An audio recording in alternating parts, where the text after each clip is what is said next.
Hello everyone, welcome to Rainbow Infinity. Today I'll be reading Silent Whispers, Wet Paint. If you like the reading, be sure to like, comment, and subscribe. Please enjoy. Hose off, please.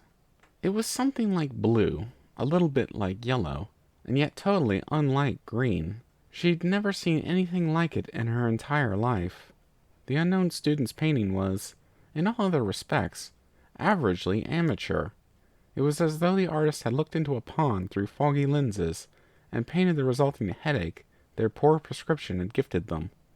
There was certainly a tree line, and that was how Miss Harshwinny was able to rationalize the whole decidedly not green part, as well as venture a guess at the whole pond business. But the rest? Compositionally, it was a mess. Was that supposed to be a fish? It wasn't dull so much as... She couldn't remember, because her eyes kept being drawn back to the spot towards the bottom of the canvas. It was on the tip of her tongue, really, and she felt as though she could name it, if she really, really tried. Miss Harshwinny was well known for her discerning eye, and could tell you in no uncertain terms whether or not a color was chartreuse, or simply a vivid pear with delusions of grandeur. But this? Oh, she could almost taste the name of it. Her clipboard fell to the floor. She didn't notice. She almost had it. I say, what is that strange hue they've splashed upon there? Jet Set didn't need to be told that he was an expert in everything he saw, for he simply was, and every pony who'd answered his questions were simply there to confirm what he already knew.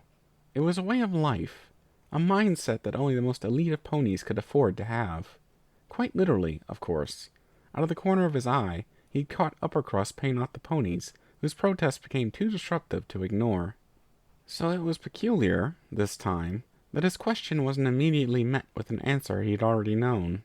It threw something entirely unseemly into the rhythm with which he lived his life, and it was enough of a shock to force him, to look around. Uppercrust was nowhere to be seen, and neither was her entourage. Strange, as the gaggle of ponies that hung on to their every words were rarely more than a polished hoofstep behind. Had she gone on ahead? Something about the silence bothered him. It reminded him of something uncomfortable, and for a moment, an uncanny sense of perspective threatened to dawn on him. Was he alone? No matter. It would sort itself out. A problem for lesser ponies. He turned back to stare into the unnatural color on the painting. It reminded him of the runoff along the streets of the arts district of Manhattan. Colorful, yet muddled in ever-spiraling ways. Usually, such a piece would earn a graceful scoff from Jet Set and his wife, and they would be on their glamorous way, but he had to know something about it.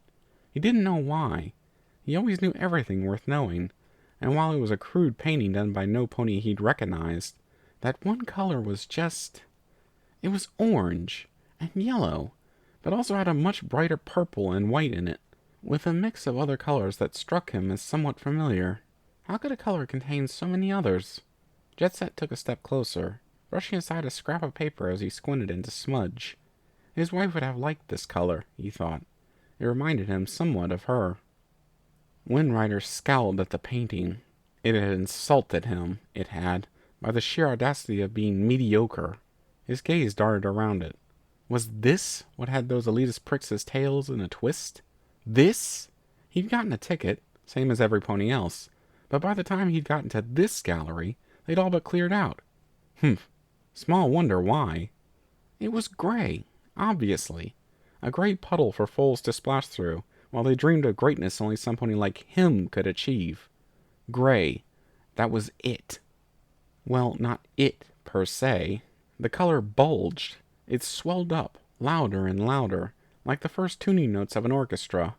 Ponies who dedicated their lives to more pointless ventures would recognize each instrument individually.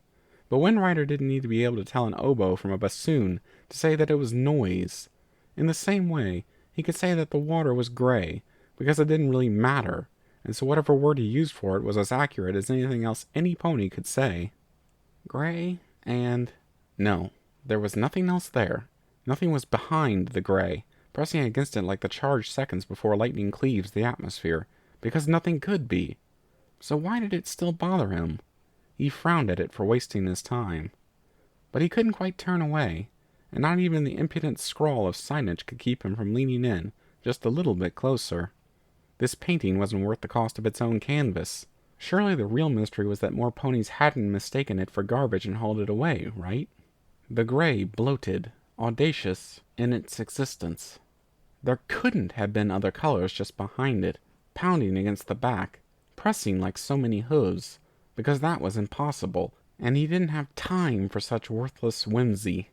His hoof reached out, as though to meet theirs, and whether it was to push aside the gray and let the true colors out, or to force the swollen hues back into their rightful place, Windrider didn't know. That thought, like so many others, just wasn't worth his time. "Gonna pull out of the competition already?" came the distracted query from the back of the gallery. There were more pressing matters for them to attend to than one student out of the lot.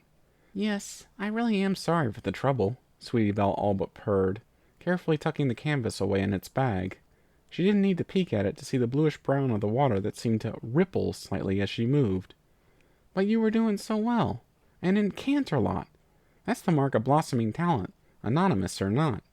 The guard swiveled towards her in his chair, eyes not leaving the security tape. They'd left the gallery, all of them, according to every piece of footage the museum had hurriedly scraped together, but so many of those invited had never arrived home. In the coming days, Sweetie Belle was sure there'd be more scrutiny on the case, but by then she'd be long gone, and all but forgotten. One more nervous student pulling out of a showcasing when others would likely be rushing to withdraw when the museum closed for investigation? Well, who could blame her? She smiled back, and pushed the painting's sign in its pocket, alongside the special placard she'd made to go with it. "Caution, don't touch. Paint still wet," it read.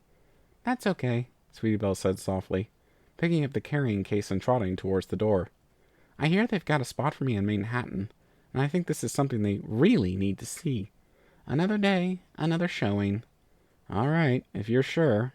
He shrugged, eyes flicking downward for only a brief second as he crossed out her name and painting from the list of student entries. To Those for Whom the Rules Don't Apply, by Sweetie Belle. Thank you for listening in. I hope you enjoyed the reading. Until next time, stay tuned.